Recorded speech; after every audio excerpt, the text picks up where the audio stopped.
Bom dia, pessoal. Sou eu mais uma vez, trazendo aqui mais uma videoaula para vocês, beleza? Para quem não lembra de mim, tá aqui sou eu, Francisco Elton Dantas Guimarães, professor Elton Dantas, tá certo? Hoje a gente vai continuar falando um pouco sobre a economia e as disparidades socioterritoriais, né? Socioeconômicas e territoriais, tá certo?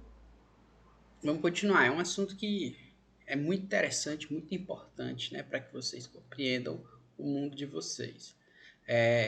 Primeiro, a gente vai falar um pouco sobre esses indicadores sociais, né? O que são esses indicadores sociais? Quais são eles, né? Então, a gente vai ter a escolaridade, o analfabetismo, a gente vai ter também a expectativa de vida, a mortalidade infantil, né? Então, esses vão ser alguns dos indicadores sociais que os estudos geográficos e os estudos sociais utilizam, né, para compreender a sociedade. São de fundamental importância porque eles vão destoar um pouco das representações econômicas que eram feitas até mais ou menos 1980, né, que era focado o desenvolvimento de um país ou de um estado ou de uma região, seja ela qual for, visando as questões econômicas, né? Então, posteriormente, vão começar a olhar as questões sociais, né? Que acaba modificando um pouco a nossa visão da sociedade, claro, né? A gente vai ver por quê, né? Então, primeiro, a questão da escolaridade, né? O que é essa escolaridade? Está aqui para vocês. Escolaridade é um nível de aprendizagem de um aluno ou de um grupo de alunos. É interessante, é muito importante a gente entender essa escolaridade. A Sandra Umberhaum, que é uma pesquisadora, ela traz o seguinte pensamento aqui para a gente, né? Que é pela educação que nos preparamos para a vida. Então, a educação hoje, pela lei, né, pelos PCNs, né, e pelas diretrizes e base da educação, ela entende que a função da educação são duas, né? Primeiro, preparar para o trabalho, depois transformar em você em um cidadão. A gente vai estudar um pouco lá no finalzinho o que é esse conceito de cidadão, mas vamos pensar aqui nesses dois conceitos assim de forma geral e pensando na importância de a gente ter uma alta escolaridade em determinados países. Primeiro, vamos pensar na questão do trabalho, do modo mais capitalista, do pensamento mais capitalista, né? Liberal e tal. A educação ela é fundamental para que você consiga habilidades para poder se destacar no mercado de trabalho. Então, hoje, cada vez mais, a sociedade exige pessoas bastante preparadas. A gente já está vivendo um período de terceira revolução industrial, que está logo, logo, de um dia para a noite acontece qualquer coisa e essa, essas tecnologias, né, ligadas ao mundo do trabalho estão sempre se desenvolvendo, né? Então, há 30 anos, 20 anos atrás, a gente não tinha os aparelhos de celulares com as capacidades que ele tinha hoje, né? Os computadores tinham uma capacidade inferior de qualquer smartphone atual, né? Então, você vê que a tecnologia hoje ela está no nosso cotidiano e, sem dúvida, no mercado de trabalho. E toda essa tecnologia ela exige uma diversidade de conhecimentos que a escola vai ter a função de transmitir, né? Então, a capacidade de você compreender o que é um algoritmo, né? Que é o que influencia hoje as máquinas, você compreender a linguagem que os computadores utilizam e, para além disso, né? Dentro da lógica das ciências humanas, você compreender e saber trabalhar com a quantidade de informações que hoje a nossa sociedade se dispõe, né? Alguns dados mostram que as informações que hoje a gente tem em um dia, era preciso um ano para que um rei da Idade Média o tivesse, né? Então, o número de informações é muito grande, né? Então, essa educação ela vai nos preparar para esse cotidiano que é constantemente bombardeado por ideias bastante sofisticadas, né? É só a gente pensar no momento que a gente vive hoje, em que muitas pessoas, por falta de uma escolaridade bem feita, né, alta, né, uma compreensão de mundo maior, né, renega conceitos que são fundamentais para que a gente possa entender essa situação que a gente vive hoje com relação ao coronavírus. Né? Então, as pessoas desrespeitam é, a ciência por uma falta de compreensão. Né? Então, a nossa capacidade de aprendizado que é desenvolvida na escola hoje é fundamental para a gente compreender as condições em que a gente vive, né? E também, se a gente voltando aqui um pouco para o mercado de trabalho, são fundamentais para que a gente tenha capacidades para ocupar cargos que exigem um conhecimento maior. Né? Então, hoje, um analista de sistema tem que ter um conhecimento matemático bastante desenvolvido, né? Um, um trabalhador de TI também, então tem que conhecer sobre física, né? Tem que conhecer sobre robótica. Então a escola ela tem esse papel primeiro de nos preparar para o mercado de trabalho. Hoje a gente sabe que tirando os capitalistas, né, os trabalhadores em geral, quanto maior o seu nível de escolaridade, maior a sua capacidade de se destacar no mercado de trabalho e conseguir salários maiores. Né? Tirando os capitalistas, estou falando dentro dos trabalhadores. A outra questão é a questão que nos prepara para ser cidadãos, né? Então, como eu disse, conhecer esse mundo político que hoje está aí para a gente, que nos bombardeia com informações e mentiras, né? O conhecimento da escola nos ajuda a questionar e desmentir, né? E saber identificar quando essa informação que chega para a gente é uma verdade ou uma mentira, uma fake news, né? Que é o termo da moda agora utilizado. É a escolaridade também que assegura os estudantes a outros direitos. Então, se a gente não conhecer a nossa história e as lutas que foram necessárias para que a gente chegasse no que a gente vive hoje, né, a gente vai desvalorizar, como a gente consegue ver hoje algumas pessoas fazendo isso, desvalorizar as conquistas e os direitos que a gente teve hoje. Então, é através dessa informação, dessa nossa escolaridade, que a gente vai assegurar todos os outros direitos, porque a gente vai compreender que eles são importantes para a gente, foram conseguidos com bastante luta e sem eles fica pior ainda, como era em outras épocas, a situação dos cidadãos de uma determinada região. Então, a escolaridade para um país ela é fundamental.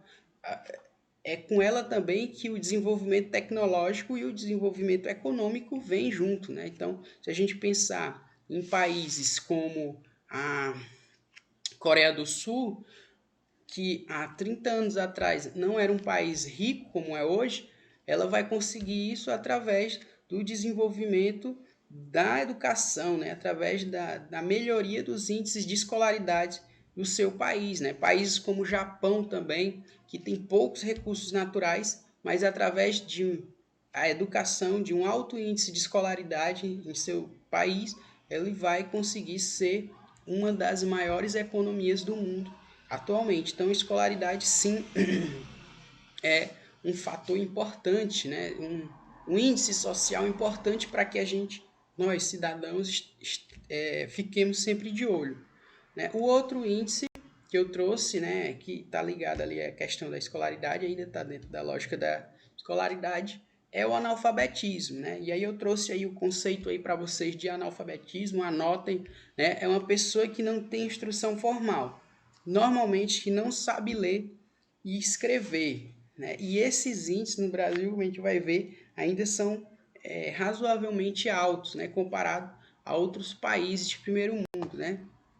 E aí eu trago para que a gente possa pensar essa questão da escolaridade, né? Um dos grandes pensadores mundiais que fala com relação do analfabetismo especificamente, que é o Paulo Freire, né? Que hoje é extremamente questionado por pessoas que não conhecem, né? Que não leem Paulo Freire, mas vamos ver qual é o pensamento que ele traz aí pra gente, né? Então ele diz o seguinte, trouxe essa frase aí, que diz o seguinte, que descobri que o analfabetismo é uma castração dos homens e das mulheres, uma proibição que a sociedade impunha às classes populares. Então, como a gente viu na questão da escolaridade, que é importante para que você consiga ser um cidadão e consiga ter os seus direitos, garantir os seus direitos, o analfabetismo ele funciona justamente ao oposto, né? Então, como ele disse, normalmente impunha, né, a sociedade impunha esse analfabetismo às classes populares. Por que isso, né? O intuito de impor esse analfabetismo para as classes mais pobres é justamente para que ela não saiba cobrar os seus direitos, não saiba exigir, não saiba e nem conheça, né? Às vezes você tem um direito, mas por causa da sua incapacidade de ter acesso a este direito, por não saber ler, ou seja lá o que for, você vai perdendo, né, os outros direitos, né? Então, direito de vir, você não sabe ler, tem mais dificuldade de pegar ônibus, tudo isso vai estar relacionado. Então, foi e é de interesse fundamental de algumas classes impor, né, castrar determinados grupos de informação para que sejam muito mais fáceis de ser controlados e manipulados, né? E também essa questão é de fundamental importância, né? E o Paulo Freire foi um dos caras que trabalhou muito isso, né? Ele alfabetizou vários adultos, né? Ele especificamente trabalhava com isso e sabia que tirando essa lógica do analfabetismo de determinadas pessoas, elas seriam mais claras, mais críticas com relação ao mundo, né? E lógico, melhorariam a sua vida, né? E aí alguns dados sobre o analfabetismo, né? Por exemplo, a gente pensar aqui num país como a Dinamarca, né? Que eu trouxe três exemplos. A Dinamarca, o país, né? E o índice em porcentagem, né? Então entenda aqui que é esse valor mais porcentagem. Então primeiro aqui a Dinamarca, que tem 0,89, né? 0,89% de pessoas analfabetas no país, ou seja, é menos de uma pessoa a cada centena aí, né? Então, é pouquíssima gente na Dinamarca que é analfabeta, é menos de uma a cada 100, né? Então, é uma quantidade mínima, né? Quando você coloca isso lá para os 15 anos na Dinamarca, chega praticamente a zero, ou seja, ninguém com 15 anos lá na Dinamarca vai ter dificuldade de leitura. A gente tem aqui no Brasil, né, 7,2%.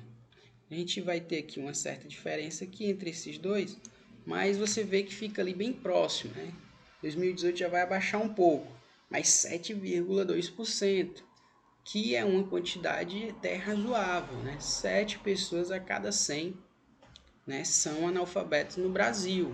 Então, é uma quantidade bem alta, né? Lógico que se a gente comparar a um dos piores países do mundo com relação a isso, Sudão do Sul, né, que tem 68%, mais da metade da população lá é analfabeta, né? Então a gente vê também uma relação entre distribuição de renda, riqueza, né, que são assuntos que a gente discutiu na outra aula, com a questão do analfabetismo, né? Quanto mais distribuição de renda, quanto mais rico um país, quanto mais rico uma região, menos analfabetos vão ter. Né? Primeiro, porque se gasta mais na questão da educação. Segundo, porque a educação também torna aquela região mais rica. Né? Uma coisa vai estar, vamos dizer assim, ligada à outra. Né? E aí eu trouxe aqui algumas taxas, né, do analfabetismo no Brasil. Então a gente tem aqui, né? Deixa eu mudar aqui o lápis para vocês conseguirem enxergar. Então a gente tem aqui do Brasil, né, 6,8, que já é menor aqui do que essa taxa, porque é de outra data, né, 2018.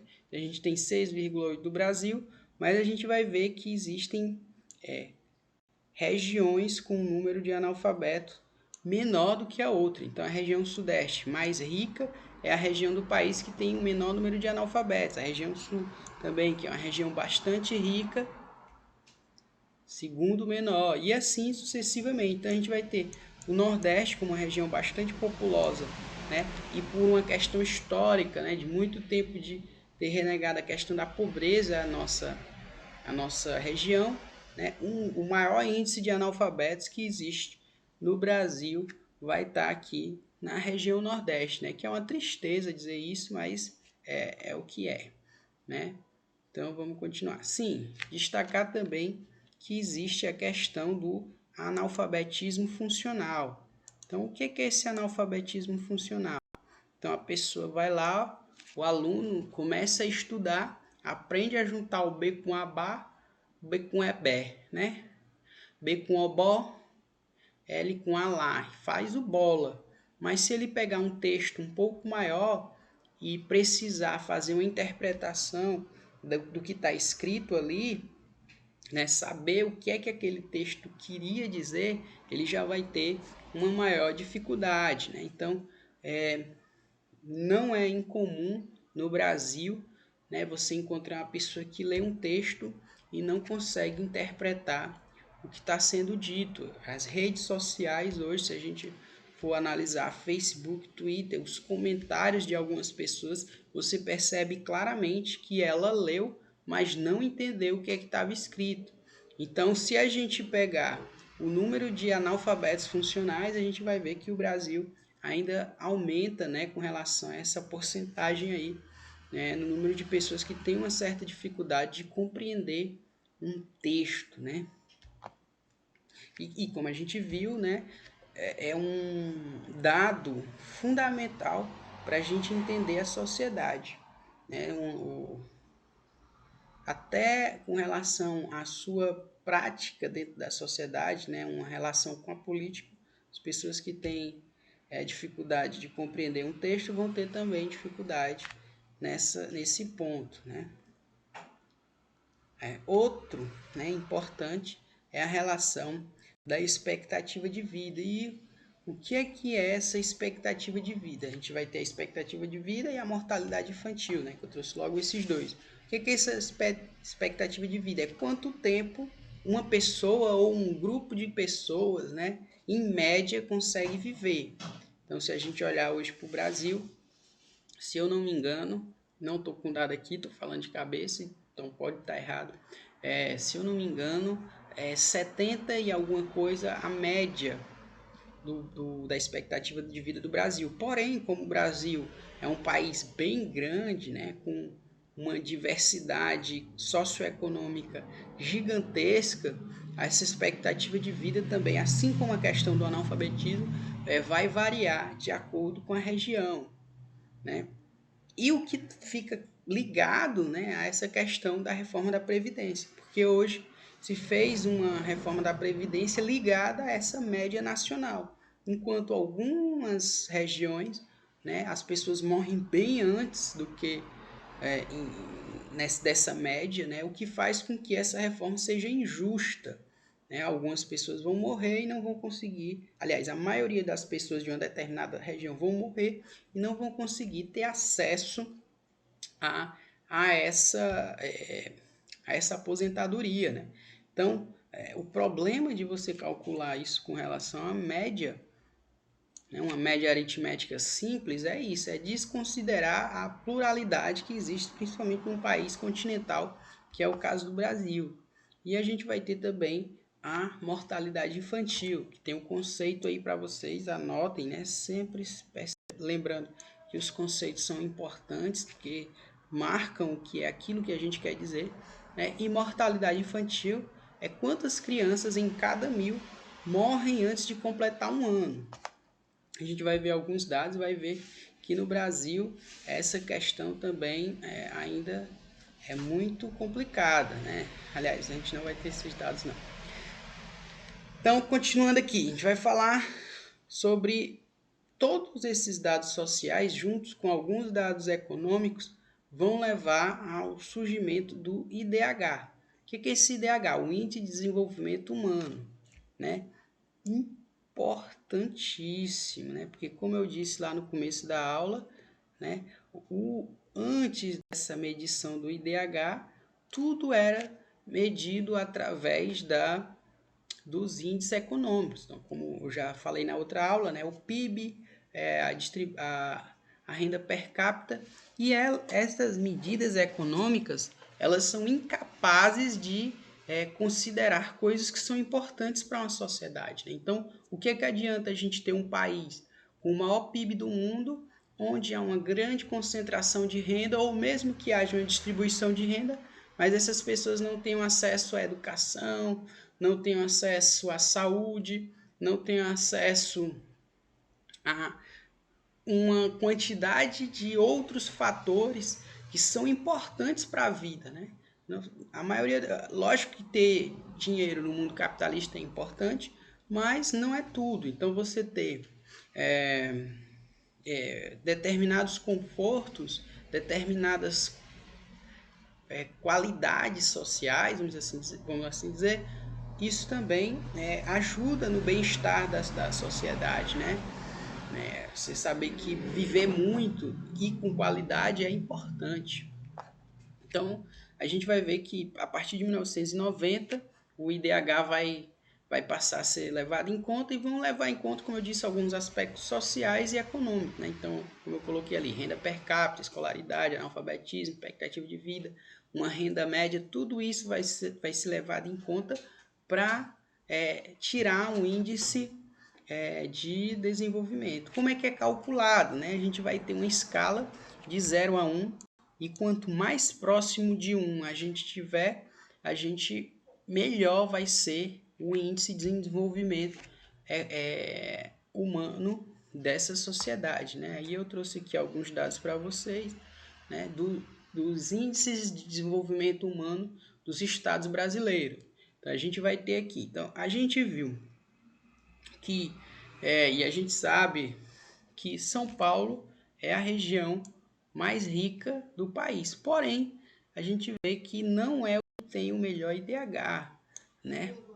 Por algum motivo, né, que a gente não sabe qual é, o Distrito Federal, não é porque os políticos vivem lá, não tem nada a ver com isso, mas o Distrito Federal vai ser um dos estados, né, uma das regiões brasileiras, no caso o Distrito Federal não é um estado, mas vai ser uma região brasileira, a região brasileira que tem o melhor índice de desenvolvimento humano.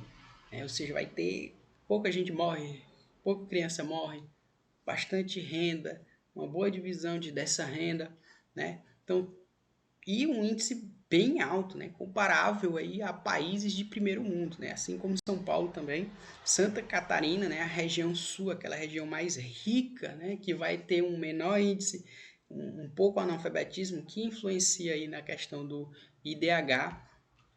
E o norte e nordeste, né? A gente vai ver que os três estados com pior índice de desenvolvimento, 2 são do Nordeste, Maranhão e Piauí, e 1 do Norte, Pará, né? Então, mais uma vez a gente vê que existe uma relação, sim, entre distribuição de renda, educação, riqueza, fatores que trazem um bem-estar à sociedade, né?